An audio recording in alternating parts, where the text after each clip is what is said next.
Hello, నేను miss రావు. ఎట్టకేలకు Andhra Pradesh DGP Rajendranath Reddy మీద ఎన్నికల కమిషన్ వేటు వేసింది. అయితే ఇప్పటికిప్పుడు చంద్రబాబు నాయుడు, అమిత్ షా భేటీ కారణంగానే ఈ వేటు పడింది అనేటువంటి అభిప్రాయం సర్వత్రా వినిపిస్తుంది.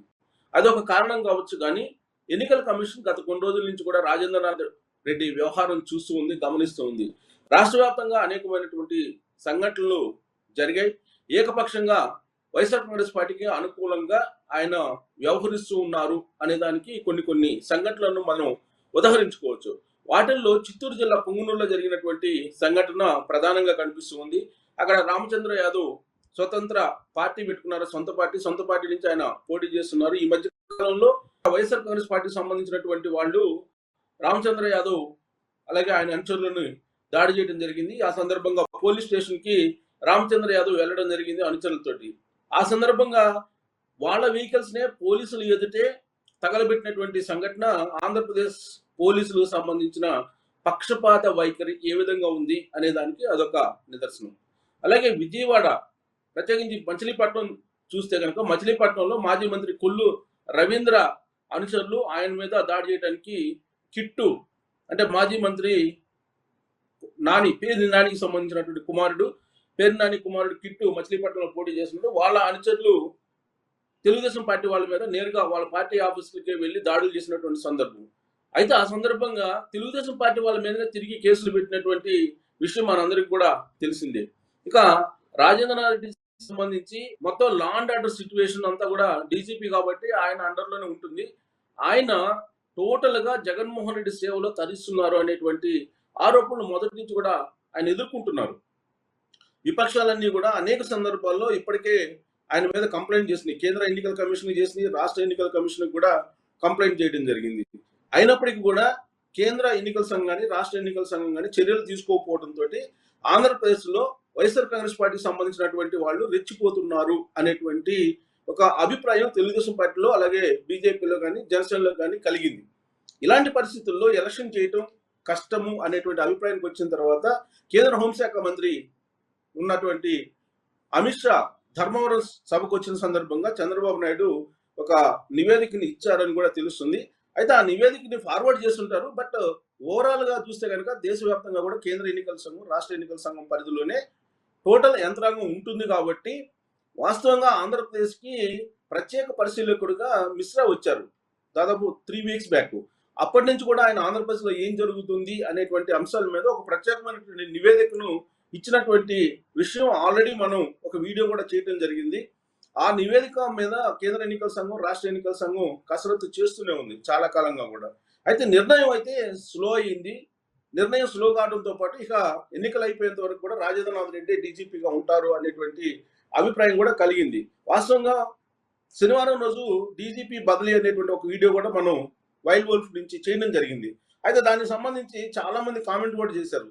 పెద్ద జోక్ వేస్తున్నారు, ఇది జోకు, ఇంకా ఎప్పుడు చేస్తారు, ఆల్రెడీ ఎలక్షన్స్ అయిపోయాయి, ఎలక్షన్స్ అయిపోయేంత వరకు ఆయనే ఉంటారు, ఇలాంటి వీడియోలు చేయొద్దు, ఇలాంటివన్నీ కూడా కామెంట్స్ పెట్టడం జరిగింది. అయితే మనకున్నటువంటి ఇన్ఫర్మేషన్ ఏంటంటే ఆల్రెడీ కేంద్ర ఎన్నికల పరిశీలకులుగా వచ్చారు. ప్రత్యేకించి లా అండ్ ఆర్డర్ సిచ్యువేషన్ మీద అధ్యయనం చేయడానికి రిటైర్డ్ ఐపీఎస్ ఆయన మిశ్రా. ఆయన చాలా స్ట్రిక్ట్ ఆఫీసరు.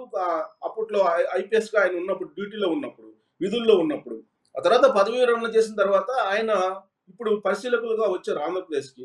సో ఆయన ప్రతి చోట కూడా ఆంధ్రప్రదేశ్ లో ఎక్కడెక్కడ ఏ ఇన్సిడెంట్లు జరిగాయి, ఇక్కడ రాజేంద్రనాథ్ రెడ్డి డీజీపీ ఏ విధంగా వ్యవహరిస్తున్నాడు, వీటన్నిటి మీద కూడా ఒక నివేదిక తయారు చేయడం జరిగింది. తాజాగా జరిగినటువంటి పరిణామం ఏంటంటే అత్యంత ప్రమాదకరమైనటువంటి అంశం ఏంటంటే తెలుగుదేశం పార్టీకి సంబంధించినటువంటి కీలకమైనటువంటి క్యాడరు అలాగే కీలకమైనటువంటి నేతలు ఎవరైతే ఉన్నారో వాళ్ళ మీద పూర్వపు కేసులు కొన్ని ఉన్నాయి. ఆ కేసులను బేస్ చేసుకొని వాళ్ళని బైండ్ అవుట్ చేయడానికి రాష్ట్ర వ్యాప్తంగా కూడా ఒక పథకాన్ని రచించాడు రాజేంద్రనాథ్ రెడ్డి డీజీపీ హోదాలో అనేది కేంద్ర ఎన్నికల సంఘాన్ని, రాష్ట్ర ఎన్నికల సంఘానికి కానీ అందినటువంటి సమాచారం. ఆ మేరకు కంప్లైంట్స్ కూడా ఉన్నాయి. ఆల్రెడీ విపక్షాలు చేస్తూనే ఉన్నారు, ఎప్పటికప్పుడు అప్డేట్ చేస్తూనే ఉన్నారు. ఎవ్రీడే చేస్తున్నటువంటి పోలీసు వ్యవహారం అంతా కూడా అప్డేట్ చేస్తూ ఉన్నారు. వీటన్నిటిని పరిశీలించిన తర్వాత బైండ్ ఓవర్ కేసులు పెట్టి మే 13 నాటికి ఎవరు కూడా తెలుగుదేశం పార్టీ కార్యకర్తలు యాక్టివ్గా ఉండేటువంటి వాళ్ళు సీన్లో లేకుండా, పోలింగ్ రోజు యాక్టివ్గా లేకుండా ఉండేందుకు గ్రౌండ్ లెవెల్ నుంచి కూడా రాజేంద్రనాథ్ రెడ్డి ఒక పథకం రచించి జగన్మోహన్ రెడ్డికి అనుకూలంగా ఆయన పార్టీకి అనుకూలంగా చేసేటువంటి ప్రయత్నం చేశారు అనేది ఒక తాజా ఆరోపణ. అది కూడా ఆల్రెడీ కేంద్ర ఎన్నికల సంఘానికి వెళ్ళింది. అలాగే మిశ్రా కూడా పరిశీలిస్తున్నారు క్షేత్రస్థాయిలో ఏం చేస్తున్నారు రాజేంద్రనాథ్ రెడ్డి అని. దీంతో పాటు ఆల్రెడీ ఇప్పుడు పోస్టల్ బ్యాలెట్లకు సంబంధించినటువంటి వ్యవహారం, పోస్టల్ బ్యాలెట్లకు సంబంధించినటువంటి వ్యవహారంలో కూడా పోలీసులు కొంతమంది జోక్యం చేసుకున్నారు, ఉద్యోగుల్ని కొన్ని చోట్ల బెదిరించారు అనేటువంటి ఆరోపణలు కూడా వచ్చాయి. ఎందుకంటే ఆదివారం రోజు పోస్టల్ బ్యాలెట్లకు సంబంధించి ఉద్యోగులకు సంబంధించి ఓటింగ్ జరిగింది. ఆ ఓటింగ్ సందర్భంగా నామ్స్ ప్రకారం అయితే పోలింగ్ బూతుల్లోకి సెల్ ఫోన్లతోటి వెళ్ళకూడదు. కానీ విచ్చలవిడిగా చిత్తూరు జిల్లాలో, అది కూడా కేంద్ర హోంశాఖ మంత్రి అమిత్ షా మీటింగ్ పెట్టుకున్నటువంటి రోజే రాయలసీమలో, చిత్తూరు జిల్లాలో కానీ రాయలసీమలో కానీ కొంతమంది ఉద్యోగుల్ని పోలింగ్ బూతుల్లోకి డైరెక్ట్గా సెల్ ఫోన్లను అనుమతించారు. దీంతో లా అండ్ ఆర్డర్ సిచ్యువేషన్ అనేది కరెక్ట్గా లేదు, రూల్ ఆఫ్ లా లేదు ఆంధ్రప్రదేశ్లో. ప్లస్ ఎన్నికల సందర్భంగా పోలింగ్ బూతుల్లోకి మొబైల్స్ తీసుకెళ్లి వెళ్తున్నారు, అయినప్పటికీ కూడా వ్యతిరేకించలేనటువంటి పరిస్థితుల్లో పోలీసులు ఉన్నారు అనేటువంటిది కూడా తాజాగా ఇప్పుడు రాష్ట్ర ఎన్నికల సంఘానికి చేరినటువంటి ఒక కంప్లైంట్. దీంతో పాటు ల్యాండ్ టైటిలింగ్ యాక్ట్ అనేది ఒకటి తయారు చేశారు. ఇది వాస్తవం. 2023 అక్టోబర్ నుంచి అది అమల్లోకి వచ్చిందని చెప్పి ఆంధ్రప్రదేశ్ ముఖ్యమంత్రి జగన్మోహన్ రెడ్డి ప్రతి వేదిక మీద చెప్తున్నారు. దాని మీద అభిప్రాయాలను వ్యక్తం చేసిన, లేదా దాని మీద లోపాలు ఉంటే వాటిని వ్యక్తపరిచిన, అదేదో పెద్ద దోషం లాగా లేదంటే అదొక నేరం లాగా భావించి ఇప్పుడు సిఐడి ఆల్రెడీ చంద్రబాబు నాయుడు మీద, లోకేష్ మీద కేసు పెట్టడం జరిగింది. చంద్రబాబు నాయుడిని A1గా అలాగే లోకేష్ని A2గా చేర్చి కేసు కూడా నమోదు చేయడం జరిగింది సిఐడి. ఆల్రెడీ తెలుగుదేశం పార్టీ ఆఫీస్కి వచ్చి నోటీసులు కూడా జారీ చేశారు. అలాగే వైఎస్ఆర్ కాంగ్రెస్ పార్టీ ఆఫీస్కి కూడా వెళ్ళి నోటీసులు జారీ చేశారు. అయితే ఇక్కడ ల్యాండ్ టైటిలింగ్ యాక్ట్ మీద అది సక్రమైనటువంటి యాక్ట్ అని చెప్పి బలంగా వైఎస్ఆర్ కాంగ్రెస్ పార్టీకి సంబంధించిన నేతలు చెప్తున్నారు. ఆంధ్రప్రదేశ్ ముఖ్యమంత్రి ప్రతి వేదిక మీద చెప్తూ ఉన్నారు. ఆ యాక్ట్ లో లోపాలు ఉన్నాయని చెప్పి విపక్షాలు చెప్తున్నాయి. దీంట్లో నేరంగా పరిగణించి అసలు యాక్ట్ గురించి మాట్లాడకూడదు అనేటువంటి ఉద్దేశంతో వైఎస్ఆర్ కాంగ్రెస్ పార్టీ వాళ్ళు ఎన్నికల కమిషన్ కి ఒక కంప్లైంట్ చేశారు. ఆ కంప్లైంట్ ని ఇమీడియట్ గా ఫార్వర్డ్ చేశారు రాష్ట్ర ఎన్నికల సంఘానికి సంబంధించిన కమిషనర్ మీనా.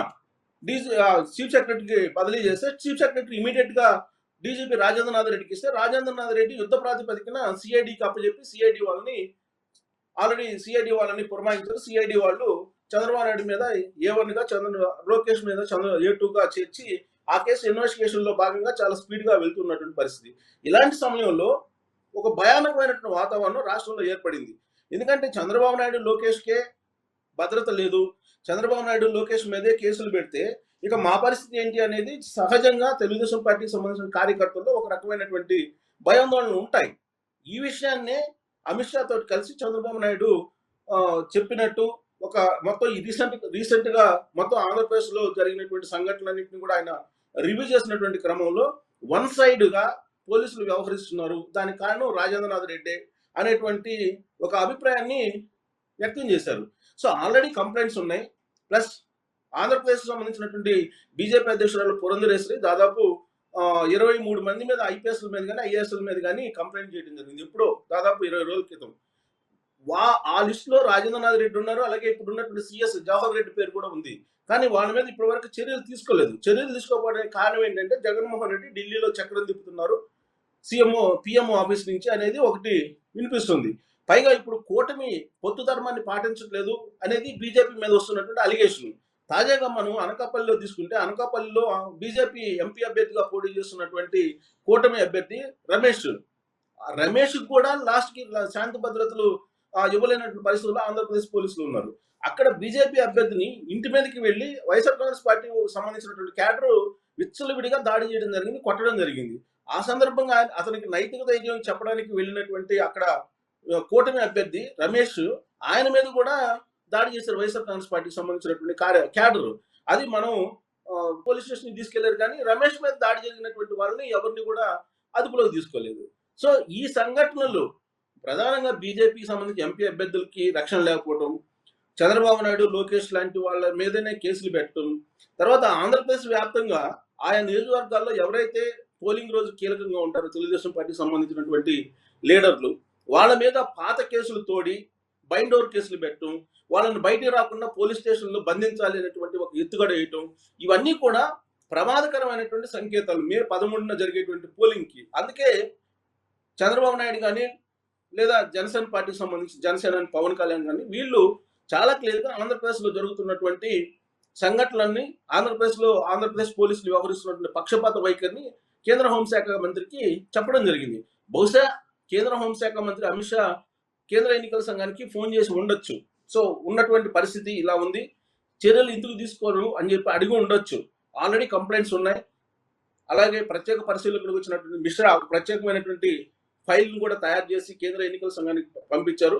దాంతో కేంద్ర ఎన్నికల సంఘం ఇప్పటికే ఒక నిర్ణయానికి వచ్చేసిందని చెప్పి ఆల్రెడీ మనం వైల్డ్ వోల్ఫ్లో ఒక వీడియో కూడా చేసాం శనివారం రోజు. సో ఒక ఒపీనియన్ తోటి ఉన్నటువంటి కేంద్ర ఎన్నికల సంఘం బహుశా చంద్రబాబు నాయుడు కలిసి పవన్ కళ్యాణ్ కలిసి మా అమిత్ షా తోటి తమ గోడుని వెళ్ళబించుకున్న తర్వాత అమిత్ షా కూడా ఇనిషియేటివ్గా తీసుకొని కేంద్ర ఎన్నికల సంఘానికి ఫోన్ చేసి కంప్లైంట్ చేసి ఉండొచ్చు. సో దాని ఫలితంగానే ఇప్పుడు రాజేంద్రనాథ్ రెడ్డిని అయితే బదిలీ చేయడం జరిగింది. సో రాజేంద్రనాథ్ రెడ్డిని బదిలీ చేయడంతో ఇప్పుడు కొంత ఉపశమనం అయితే విపక్షాలు కలిగినట్టయింది. కారణం ఏంటంటే రాజేంద్రనాథ్ రెడ్డి గత 1 year నుంచి కూడా ఆయన మొత్తం రాష్ట్ర వ్యాప్తంగా పర్యటించి ఎన్నికలకు ముందే హోంగార్డుల దగ్గర నుంచి దాదాపు ఎస్పీల దాకా కొన్ని చోట్ల పర్టికులర్గా ఎక్కడైతే బలహీనంగా ఉంటుందో వైఎస్ఆర్ కాంగ్రెస్ పార్టీ అక్కడ వాళ్ళకి కావాల్సినటువంటి మనుషుల్ని వైఎస్ఆర్ కాంగ్రెస్ పార్టీకి కావాల్సినటువంటి మనుషుల్ని అక్కడ చేసుకోవడం జరిగింది. అక్కడ పోలింగ్ రోజు ఏదో దొంగ ఓట్లు వేయించుకోవడానికో లేదా కొన్ని బూతులు క్యాప్చర్ చేయడానికో ప్లాన్ చేశారు. దానికి సంబంధించి పోలీసుల్ని అక్కడ కావాల్సినటువంటి వాళ్ళని అక్కడ వేయించుకున్నారు అనేది కూడా తెలుస్తుంది. సో ఇటీవల కాలంలో 6 IPSలు అలాగే 3 IASని బదిలీ చేయడం జరిగింది.